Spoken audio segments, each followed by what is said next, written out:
Море — это часть океана. Вода в морях голубая и прозрачная, при этом соленая. В морях живут всякие красивые рыбы и кораллы, а на берегу большое количество ракушек. Для того, чтобы сказать, сколько морей в мире, можно воспользоваться последними данными Международного географического бюро.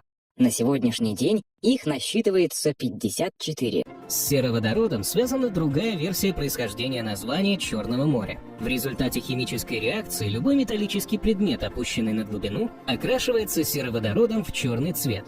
Считается, что рыбаки и мореплаватели, видя почерневшие якоря своих судов, прозвали море черным.